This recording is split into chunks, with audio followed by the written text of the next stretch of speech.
Tapi kan Mbak Novi kalau boleh tahu belum menikah ya? Belum nikah. Belum menikah. Apa yang akhirnya berani sekali untuk membuat itu? Apa karena tadi mamah tadi?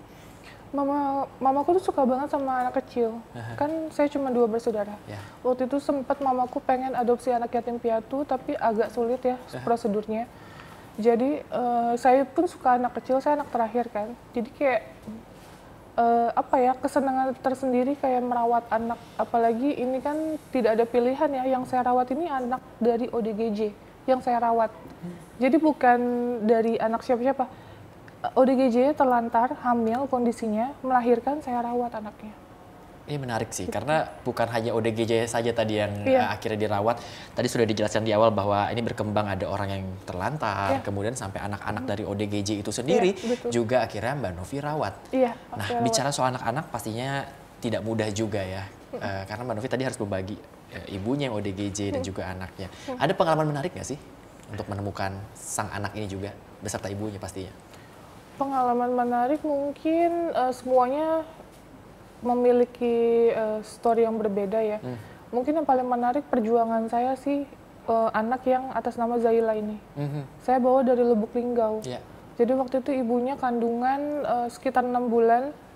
Saya dapat info dari warga sana bilang, Mbak itu ada ODGJ hamil, nggak tahu bapaknya siapa katanya. Saya samperin, nah di itu dia sempat ngamuk ya, sempat berontak. Akhirnya saya bawa di rehabilitasi di daerah Linggauis itu. Terus saya bilang, ibu semua biaya saya tanggung sampai dia melahirkan. Nanti melahirkan kita sambil cari keluarganya di mana, gitu. Terus sempat perjuangannya karena jauh ya. Lubuk Linggau dari Palembang kita harus menempuh darat semuanya karena kita itu kalau sosial mau bantu gak bisa pakai identitas. Karena kan mayoritas ODGJ yang kita bantu tidak ada identitas diri. Jadi otomatis kita naik jalur mobil. Nah, waktu Zaila melahirkan ini, anak yang nomor 3 ya saat ini, 6 hari dia melahirkan saya harus bawa ke Jakarta. Karena posisinya di sana tidak ada yang merawat, ibunya itu skizo dan ODGJ ya pastinya. Jadi ya kita bawa ke Jakarta. Dari Linggau, Palembang, Lampung baru Jakarta. Lampung baru Jakarta, 12 jam? Kurang lebih ya, seperti itu, 12 jam dan panjang sekali perjalanan, lewat laut juga. Iya, betul. Gitu. Seperti apa sih awalnya tuh bisa sabar untuk menghadapi? Karena kan kita tahu ODGJ mungkin punya cara komunikasi yang berbeda, Mbak Novi. Gitu. Seperti apa awal bisa sabar? Apalagi kita tahu Mbak Novi adalah pramugari yang biasanya berkomunikasi dengan penumpang pesawat. Iya kan? Iya, pramugari mayoritas sabar semua karena begitu. Ternyata sudah telah kesabaran dari pesawat. Karena kan kayak misalnya diomelin sama penumpang, kita cuma bisa bilang maaf ya ibu, kita kasih penjelasan. Mungkin karena didikan pramugari juga saya jadi sekarang ini. Jadi sabar itu ya. Nah, tapi banyak yang mau tahu di rumah nih. Tadi bicara soal anak-anak yang dirawat dari ODGJ akhirnya Mbak Novi rawat gitu kan. Apakah mereka sampai sekarang masih juga berkomunikasi dengan orang tua mereka yang quote and quote adalah masih sebagai pasien? Iya, masih pastinya karena saya dari awal merawat anak-anak ini saya tidak pernah berniat untuk memisahkan antara ibu dan anak. Karena pertanggungjawabannya itu berat sekali dunia akhirat. Ketika kita membohongi anak tersebut gimana nanti dia besarnya. Jadi sedari kecil kita menjelaskan nama ibunya siapa, yang merawat siapa. Jadi saya selalu bilang nama ibunya misalnya Naila ini Budini. Terus dirawat sama siapa? Sama Mama Opi gitu. Jadi sedari dini mereka harus tahu sih. Dan kita sering ketemu kok sama ibunya masing-masing. Sulit nggak sih Mbak untuk memberikan pengertian kepada anak-anak ini bahwa begini loh kondisi kamu, tapi jangan minder untuk mereka tetap mau maju? Alhamdulillah anak-anak aku nggak ada yang minder ya, karena kita sedari dini mungkin kita sosial biar dia berinteraksi dengan orang banyak di yayasan, terus di keluargaku dan lain-lain, jadi nggak ada yang minder sama sekali. Tapi kita udah kasih pengertian bahwa kalau misalnya mungkin ada bully atau apa, suruh kasih tahu kita biar kita nanti yang bicara seperti apanya. Ada mungkin keluarga besar ya, artinya bukan dari orang tua langsung, mungkin dari ibunya pasien atau apa yang mungkin nanti kalau sudah besar ikut saya ya gitu. Nggak ada. Nggak ada. Gitu. Hampir mayoritas, alhamdulillah mereka percaya sama kita. Tapi Mbak Novi membebaskan anak ini untuk nantinya memilih hidupnya. Karena betul, saya tidak mempunyai hak apapun dalam pilihan hidup mereka ke depannya. Gitu, tugas saya, tanggung jawab saya hanya merawat mereka dan membiayai mereka sampai mereka siap dan matang. Merawat orang dengan gangguan jiwa, kemudian juga mereka yang terlantar, termasuk mereka yang hamil, punya anak dan lain-lain, pasti bukan menjadi keputusan yang mudah. Ya.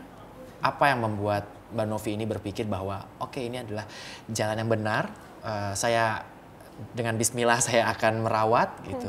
Apa yang membuat akhirnya hati itu mantep gitu? Ya itu yang saya selalu bilang, kebaikan itu harus diyakini. Jadi apapun itu, walaupun tantangannya agak berat dalam sosial ini, saya percaya apapun itu pasti dimudahkan oleh Allah karena niat kita baik. Itu aja sih selalu saya yakini. Selalu diyakini dari awal kasus dari yang awal ditangani. Iya. Boleh tahu nggak kasus apa yang pertama ditangani? Langsung ODGJ atau? ODGJ semua. ODGJ. Bahkan ada beberapa yang kita nggak kontenin, saya cuma coba, saya lagi naik mobil di jalan, ada ODGJ. Saya berhenti sama ART saya gitu. Terus saya potong dulu, kita nggak pakai shaver karena saya belum mengerti tuh menggunakan shaver. Kita pakai gunting gitu, kita bersihkan. Terus ternyata oh caranya gini, kalau ODGJ di bawah, kita harus duduk di bawah, harus memposisikannya setara sama mereka. Gitu. Terus jangan pernah kayak membuat mereka jadi kayak takut. Jadi anggap aja kita berbaur bisa sama kayak mereka. Gitu supaya mereka nyaman sama kita. Jadi menyamakan terlebih dahulu frekuensinya dan lain-lain gitu ya. Dari awal sudah menangani ODGJ seperti itu kan. Kira-kira sempat ada ini nggak sih di hati? Ini kan tadi memang sudah mengedepankan ada mamah yang jadi alasan. Terus tadi semua kebaikan ini pastinya dari orang tua. Dari orang tua dan juga pastinya akan ada timbal baliknya gitu. Tapi sempat burn out nggak gitu? Atau mungkin ada kayak sanggup nggak ya saya untuk menghandle pasien-pasien ini gitu? Keraguan lah kita bisa bilang. Nggak ada. Mau dalam keadaan apapun, masalah apapun, saya nggak pernah ada keraguan dalam hal kebaikan. Karena saya percaya saya punya Allah dan setiap langkah saya selalu dalam lindungan Allah. Saya percaya itu.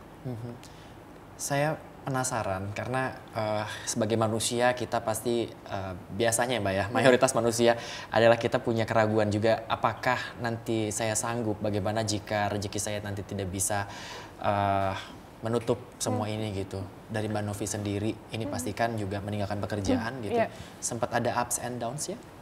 Kalau up and down secara mental pastinya gitu. Kadang lebih kayak fisik capek gitu. Terus banyak hal yang harus kita urus belum selesai. Terus sedangkan lebih bebannya kok info, aduh saya belum bisa handle ini. Lebih ke situ sih. Tapi ya kita selalu konsultasi sama tim, ngobrol sama keluarga, kita bisa jalani semuanya secara baik-baik sih. Kalau saya boleh tahu, secara finansial, karena kan juga tidak ada pekerjaan tetap yang juga akhirnya digeluti seperti itu.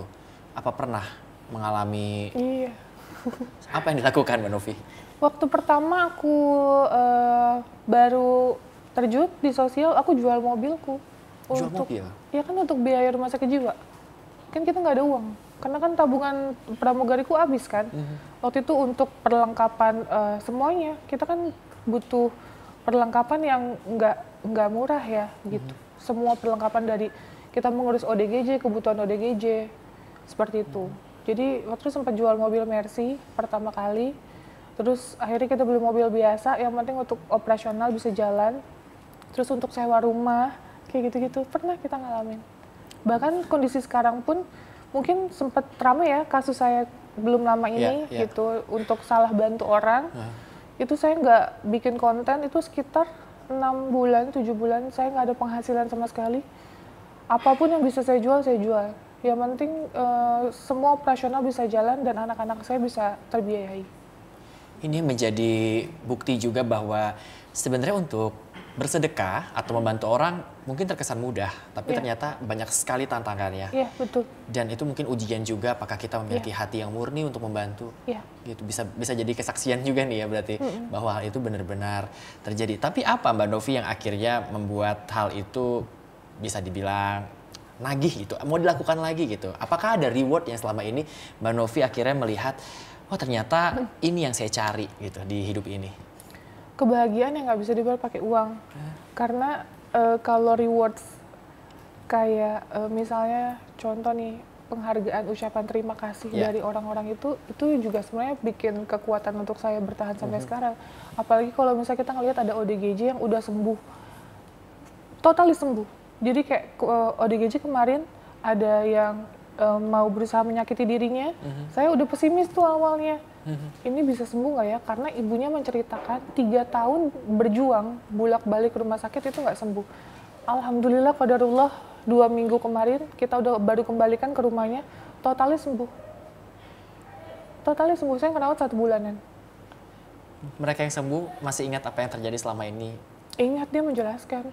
Tapi pada saat dia mungkin lagi tidak sadar ya, dalam arti suka ngamuk-ngamuk, itu mereka nggak ingat. Tapi kalau perjalanan kenapa mereka bisa depresi itu mereka menceritakan. Oke.